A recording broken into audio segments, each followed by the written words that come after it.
সেনাবাহিনী এবং সেনাপ্রধানের প্রতি বিদ্বেষ কারো কারো তাজুল ইসলাম এবং নাবিলা ইদ্রিস যে খেলা দেখালো তাতে ক্ষমা চেয়েও লাভ হলো না সেনাপ্রধানের। যে দেশে একসময় ক্ষমতার দাপটে সাধারণ মানুষের ন্যায় বিচার পাওয়াটা ছিল দিবা স্বপ্নের মতো, সেই দেশে আজ ইতিহাসের চাকা উল্টো দিকে ঘুরতে শুরু করেছে। তবে কোমরে রশি বেঁধে যাদের আইনের কাঠগড়ায় দাঁড় করানো হলো তাদের পুরো টিম এবার তাজুল ইসলামকে নিয়ে ভয়ঙ্কর এক চক্রান্তের নীল নকশা এঁকে যাচ্ছেন, যার সম্পূর্ণ ব্যাগ তাজুল ইসলামের উপর দিয়ে যাবে। জনপ্রিয়তা শুধু আশীর্বাদ নয়, কখনো কখনো তার রূপ নেই অভিশাপে। এই দেশে কারো নাম যখন উঁচুতে উঠতে থাকে তখন তার পায়ের নিচে জমতে থাকে হাজার হাজার সূত্র। আমাদের মাঝে খুব চমৎকার তিনটি দৃশ্য, খুবই চমৎকার তিনটি দৃশ্য আমাদের চোখে পড়েছে। এত প্রশংসনীয় কাজ হয়েছে এবং এত চমৎকার একটি কাজ হয়েছে, এই কাজের ধারা যদি অব্যাহত থাকে, ব্যাপারটা কি আসেন আমরা একটু একটা একটা করে বলার চেষ্টা করি। হঠাৎ করেই ভূতের মুখে রাম রাম দর্শক, আজকের এই ভিডিওতে অনেকেরই মন ভালো হয়ে যাবে ইনশাআল্লাহ, কারণ এই সুসংবাদগুলো এতদিন না গণমাধ্যম করে দিল না। কারো পৌষ মাস, কারো সর্বনাশ, ঝিকে মেরে বউকে শেখানো, মানে নিজের ঝিয়ের মাইরা বউরে শেখানো, যে এই কাজটা এদিকে যখন এত বড় ঘটনা করছে কলিজা আকারে হয়। ভাই আমি বারবার বলি, বেড়া তো আমরা সময় আগে বেড়া, আর একটা আছে বীর পুরুষ, মর্দ পুরুষ। ফের বাংলাদেশে দাপাদাপি শুরু করেছে ইউনূস ও তার দলবল মিলে। বাংলাদেশে এবার নাকি ইসকনকে নিষিদ্ধ করতে হবে এমন দাবি নিয়ে ইউনূস ও তার দলবলের লোকজন নেমে পড়েছে রাস্তায়। ভারতীয় আধিপত্যের দিন শেষ, এবার এজেন্টদের বিরুদ্ধে গর্জে উঠেছে বাংলাদেশ। সামাজিক যোগাযোগ মাধ্যমে ছড়িয়ে পড়া একটি ভিডিওতে ওই ঘটনার প্রমাণও দেখা গেছে। বিষয়টি সামনে আসতেই বিজেপি কংগ্রেসের তীব্র সমালোচনা করেছে। সম্মানিত দর্শক, আসসালামু আলাইকুম। নতুন একটি নিউজে আপনাকে স্বাগতম। প্রিয় দর্শক, সেনাবাহিনীর ভয়াবহ চাল, বিপদে তাজুল ইসলাম ও নাবিলা ইদ্রিস। তাজুল ইসলাম ও নাবিলা ইদ্রিসকে ঘিরে দেশের রাজনীতি আবারও উত্তপ্ত। কি এমন ঘটেছিল যে শেষ রক্ষা করতে পারলেন না সেনাপ্রধান নিজেই? সেনাপ্রধানের ভয়াবহ ষড়যন্ত্র ফাঁস, অবশেষে সেই 15 সেনা কর্মকর্তার ফাঁসি নিশ্চিত। এদিকে ভারতের 7 সিস্টার্স দখলে নিচ্ছে বাংলাদেশ। বাংলাদেশের জাতীয় সঙ্গীত নিয়ে ভারত জুড়ে উত্তেজনা, ব্যাপক তোলপাড়। অপরদিকে ভারতীয় দাসত্বের কফিনে শেষ পেরেক ঠুকে দিতে ইসকন নিষিদ্ধ বাংলাদেশে। এবার বাংলাদেশে নিষিদ্ধ হচ্ছে ভারতীয় গুপ্তচর ইসকন, ভারতীয় র এর এজেন্টদের ঘাড় ধাক্কা। প্রিয় দর্শক, সেনাবাহিনীর ভয়াবহ চাল, ভারতের বিরুদ্ধে ডক্টর ইউনূসের কঠিন চাল, ইসকন নিষিদ্ধ এবং রাজনীতির অন্দরমহলের সর্বশেষ খবরাখবর নিয়ে করা আমাদের আজকের ভিডিওতে অত্যন্ত গুরুত্বপূর্ণ তথ্য শেয়ার করা হয়েছে। দয়া করে ভিডিওটি শুরু থেকে শেষ পর্যন্ত ধৈর্য সহকারে দেখে একটি লাইক দিয়ে সবাইকে বেশি বেশি করে শেয়ার করে দিবেন। সেই সাথে আমাদের ভিডিওটি আপনি বাংলাদেশের কোন জেলায় বসে দেখছেন বা শুনছেন সেটি অবশ্যই কমেন্ট বক্সে কমেন্ট করে জানিয়ে দিতে ভুলবেন না। সেনাবাহিনী এবং সেনাপ্রধানের প্রতি বিদ্বেষ কারো কারো তাজুল ইসলাম এবং নাবিলা ইদ্রিস যে খেলা দেখালো তাতে ক্ষমা চেয়েও লাভ হলো না সেনাপ্রধানের। যে দেশে একসময় ক্ষমতার দাপটে সাধারণ মানুষের ন্যায় বিচার পাওয়াটা ছিল দিবা স্বপ্নের মতো, সেই দেশে আজ ইতিহাসের চাকা উল্টো দিকে ঘুরতে শুরু করেছে। এক অবিশ্বাস্য পট পরিবর্তনে যাদের বিরুদ্ধে বছরের পর বছর ধরে গুম, খুন আর অকথ্য নির্যাতনের অভিযোগ পাহাড় সমান হয়ে জমেছিল, সেই সব ক্ষমতাধর সেনা কর্মকর্তারাই আজ আইনের মুখোমুখি, এখন করছে জেলে বসবাস। বাংলাদেশ সেনাবাহিনীর ইতিহাসের এক কলঙ্কিত অধ্যায়ের বিচার শুরু হয়েছে, যা কয়েক মাস আগেও ছিল অকল্পনীয়। এই গল্পের নায়ক হিসেবে আবির্ভূত হয়েছেন অ্যাডভোকেট তাজুল ইসলাম এবং ডক্টর নাবিলা ইদ্রিসের মতো কিছু নির্ভীক মানুষ।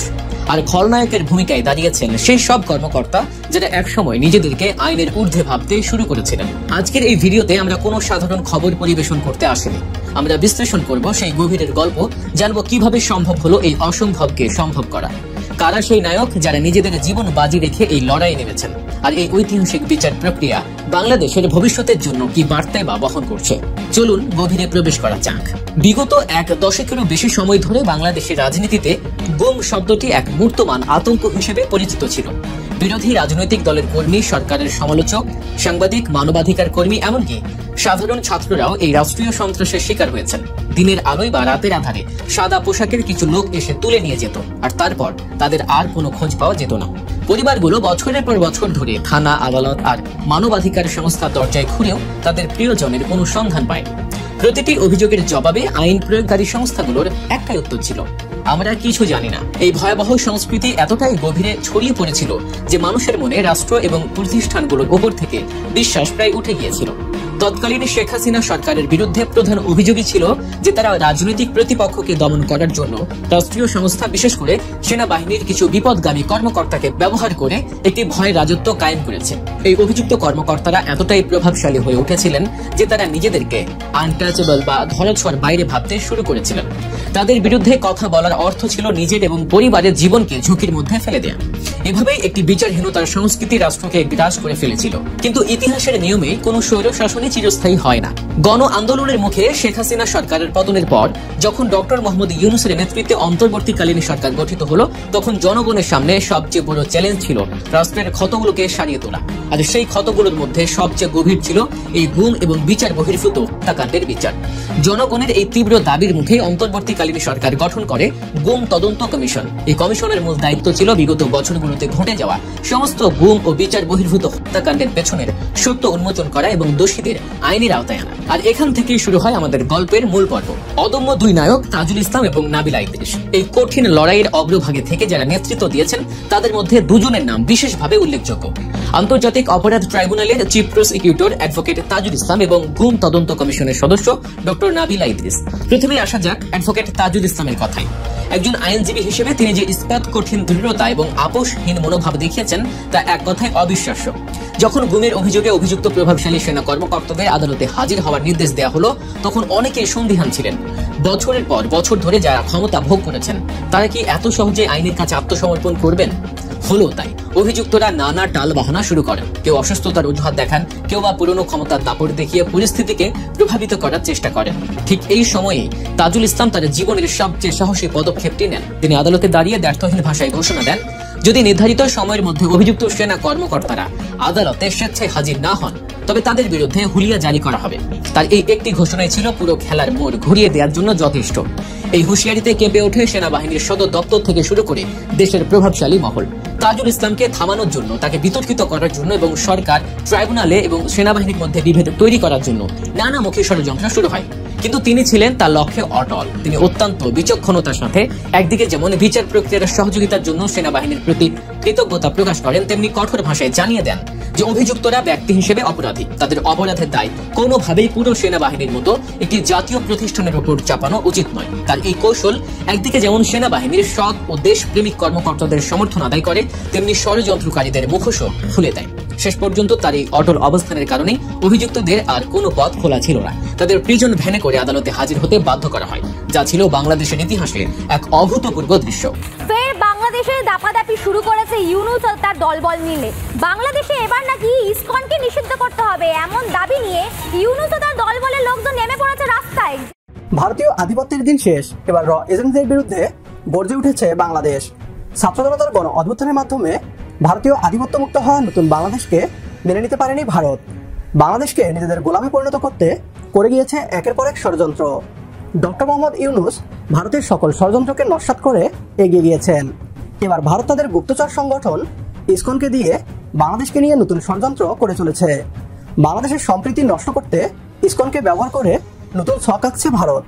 ভারতের ইসকন ষড়যন্ত্রকে মোকাবেলা করতে রাস্তায় নেমেছে বাংলাদেশের ছাত্র সমাজ। ভারতীয় আধিপত্যের কফিনে এবার শেষ ব্রেকটা ঠুকে দিতে চলেছে ছাত্র জনতার নতুন বাংলাদেশ। বাংলাদেশের ইসকন নিষিদ্ধ নিয়ে ঘুম হারাম হয়ে গিয়েছে পশ্চিমবাংলার মিডিয়ার। কি বলছে তারা, আসুন তা দেখি। ফের বাংলাদেশে দাপাদাপি শুরু করেছে ইউনূস ও তার দলবল মিলে। বাংলাদেশে এবার নাকি ইসকনকে নিষিদ্ধ করতে হবে এমন দাবি নিয়ে ইউনূস ও তার দলবলের লোকজন নেমে পড়েছে রাস্তায়। যে ছবি এই মুহূর্তে আপনারা দেখতে পাচ্ছেন, হাস্যকর ছবি। বাংলাদেশে নাকি ইসকনকে নিষিদ্ধ করতে হবে সেই দাবিতে নাকি মিছিল হচ্ছে বাংলাদেশে। যে ছবি এই মুহূর্তে দেখতে পাচ্ছেন, বাংলাদেশের একাধিক জায়গাতে মিছিল হচ্ছে। কেন?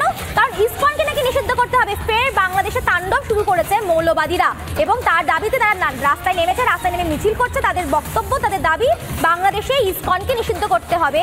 একটি হাস্যকর দাবি নিয়ে রাস্তায় নেমেছে বাংলাদেশের মৌলবাদীরা। রাস্তায় নেমে মিছিল করছে তারা। সেই ছবি এই মুহূর্তে আপনারা দেখতে পাচ্ছেন। যে ছবির দিকে নজর রাখছি, বাংলাদেশে ইসকনকে নিষিদ্ধ করার দাবি, ইসকনকে নিষিদ্ধ করার দাবিতে রাস্তায় নেমে মিছিল, একাধিক জায়গায় মিছিল করছে বাংলাদেশের মৌলবাদীরা। অর্থাৎ আবার বাংলাদেশে ইউনূস ও তার দলবল মিলে দাপাদাপি শুরু করেছে। এখনো পর্যন্ত নির্বাচন করাতে পারেনি, কিন্তু এই মুহূর্তে তাদের দলবলের দাপাদাপি শুরু হয়েছে। এই মুহূর্তে আমাদের সঙ্গে বাংলাদেশ থেকে সরাসরি রয়েছেন সাংবাদিক সালাউদ্দিন চৌধুরী। সালাউদ্দিন সাহেব, ইসকনের প্রতি এই আক্রোশ সেই 2009 সূচনা ঘটেছিল এই মৌলবাদীদের, আর 2025 এসে ইউনূসের শাসনকালে এক চরম অসহিষ্ণুতার আকার নিয়েছে। সব মিলিয়ে সর্বশেষ যে পরিস্থিতি কি দেখছেন আপনি? আপনি যেমনটা বলছিলেন যে ইসকনের বিরুদ্ধে আসলে আক্রমণ চলছে 2009 সাল থেকে, কিন্তু গত বছর থেকে এই আক্রমণের মাত্রা চরমভাবে বেড়ে গেছে।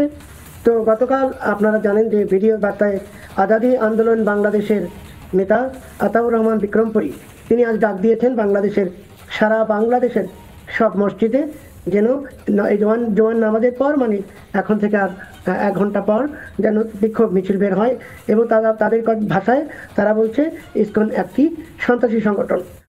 বাংলাদেশ সাম্প্রদায়িক সম্প্রীতির দেশ। এখানে হিন্দু মুসলিম সবাই মিলেমিশে শান্তিতে বসবাস করছে। জুলাইয়ের ছাত্র জনতার গণ অভ্যুত্থানের আন্দোলনে অনেক হিন্দু ছাত্র জীবন দিয়েছে। ভারত শুরু থেকেই নতুন বাংলাদেশকে বাঁকা চোখে দেখে আসছে। আন্তর্জাতিক মহলে বাংলাদেশকে কট্টরপন্থী দেশ হিসেবে উল্লেখ করার চেষ্টা করে গিয়েছে। সবকিছু যখন ব্যর্থ, তখন ইসকনের মাধ্যমে বাংলাদেশকে আবারও গোলাম বানানোর ষড়যন্ত্র করছে। এবার সেই ইসকনকে নিষিদ্ধ করার আন্দোলনে নেমেছে এদেশের ছাত্র জনতা। এর ফলে ভারতীয়দের রাতের ঘুম হারাম হয়ে গিয়েছে।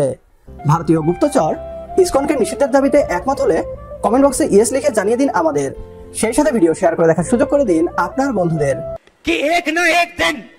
ভারতের উত্তর পূর্বাঞ্চলীয় বাংলাদেশ সীমান্তবর্তী রাজ্য আসামে কংগ্রেসের এক রাজনৈতিক অনুষ্ঠানে বাংলাদেশের জাতীয় সঙ্গীত আমার সোনার বাংলা গাওয়া হয়েছে বলে অভিযোগ তুলেছে কেন্দ্র ও রাজ্যের ক্ষমতাসীন দল বিজেপি। সামাজিক যোগাযোগ মাধ্যমে ছড়িয়ে পড়া একটি ভিডিওতে ওই ঘটনার প্রমাণও দেখা গেছে। বিষয়টি সামনে আসতেই বিজেপি কংগ্রেসের তীব্র সমালোচনা করেছে।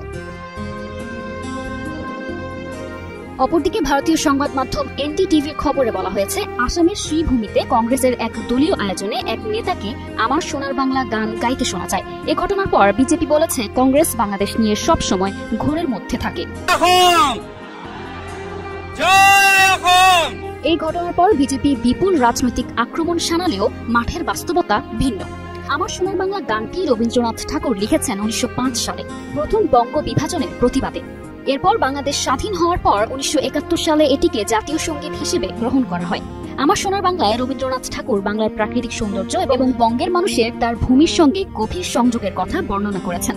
সীমান্তের দুই পাশে থাকা বাংলাভাষীরা অনুষ্ঠান বা ব্যক্তিগত অনুষ্ঠানে এই গান প্রায় গেয়ে থাকে। এমনকি ভারতের বিভিন্ন স্থানে, যেমন দিল্লিতে, বাংলার খাবারের রেস্তোরাঁর নাম আমার সোনার বাংলা রাখা হয়েছে। তবে অভিযোগ উঠেছে, বিজেপির ভিডিওটি তুলে ধরে কংগ্রেসকে আক্রমণের লক্ষ্যবস্তু করেছে। বিজেপি আসাম ইউনিট এক্সে লিখেছেন, চিহ্নগুলো স্পষ্ট। কিছুদিন আগে বাংলাদেশ সাহস দেখিয়ে একটি মানচিত্র প্রকাশ করেছিল যা পুরো উত্তর পূর্বকে দেখাচ্ছে, এবং এখন বাংলাদেশ নিয়ে ঘোরের মধ্যে থাকা কংগ্রেস গর্বের সঙ্গে বাংলাদেশের জাতীয় সঙ্গীত এখানে আসামে গাইছে। এরপরও যদি কেউ উদ্দেশ্যটি দেখতে না পারে, তারা হয় অন্ধ বা সহমর্মী বা উভয়ই। এদিকে আসামের মন্ত্রী অশোক সিনহা লিখেছেন, বাংলাদেশের জাতীয় সঙ্গীত আমার সোনার বাংলা কংগ্রেসের সভায় শ্রীভূমি আসামে গাওয়া হয়েছে, অথচ সেই একই দেশ উত্তর পূর্বাঞ্চলকে ভারত থেকে আলাদা করতে চায়। তিনি আরো বলেছেন, এবার স্পষ্ট হলো কেন কংগ্রেস দশকের পর দশক ধরে আসামে অবৈধ মিয়া অনুপ্রবেশকে উৎসাহিত করেছে। তারা ভোট ব্যাংক রাজনীতির জন্য রাজ্যের জনসংখ্যার কাঠামো পরিবর্তন করে বৃহত্তর বাংলাদেশ তৈরি করতে চায়। গণভোট নভেম্বরেই শেষ করতে হবে, হুঁশিয়ারি জামায়াতের। জামায়াতে ইসলামের সহকারী সেক্রেটারি জেনারেল মাওলানা আব্দুল হালিম বলেছেন, নভেম্বর মাসের মধ্যেই গণভোট আয়োজন করতে হবে। জাতীয় নির্বাচন আর গণভোট একদিনে নয়। গণভোট আগে না হলে জাতীয় নির্বাচন প্রশ্নবিদ্ধ হবে। বৃহস্পতিবার দুপুরে নভেম্বরে গণভোট সহ নানা দাবিতে সিইসির কাছে স্মারকলিপি দেওয়ার পর নির্বাচন ভবনে সাংবাদিকদের সঙ্গে আলাপকালে তিনি এসব কথা বলেন। এই জামায়াত নেতা বলেন, আজ সিইসির সঙ্গে দেখা হয়েছে। ইসিকে আমরা বলেছি গণভোট নভেম্বর মাসের মধ্যে শেষ করতে হবে। সংশোধিত আরপিও নিয়ে কোন দল সংশোধনী আনতে বলেছে। আমরা বলেছি আরপিও হুবহু বহাল রাখতে হবে। 8 দলের দাবির বিষয়টি কমিশন আমলে নিয়েছে উল্লেখ করে আব্দুল হালিম বলেন, জাতীয় নির্বাচনে লেভেল প্লেইং ফিল্ড নিশ্চিত করতে হবে। 8 দলের বৈঠকে সিদ্ধান্ত হয়েছে স্মারকলিপি দেওয়ার পর পরিস্থিতি পর্যবেক্ষণ করে 30 নভেম্বর নতুন কর্মসূচি দেওয়া হবে। সিসি আমাদের কথা শুনেছেন, দাবি বিবেচনার ক্ষেত্রে ওনাদের ভূমিকার কথা বলেছেন। জুলাই জাতীয় সনদে স্বাক্ষরের বিষয়ে তিনি বলেন, বর্তমান আলোচিত বিষয় হচ্ছে জুলাই জাতীয় সনদ। সনদে 25টি রাজনৈতিক দল এসে স্বাক্ষর করেছি। যারা জুলাই চেতনার পরিপন্থী কাজে থাকবে তারা ইনশাল্লাহ জনগণের কাছে নিগৃহীত হবে।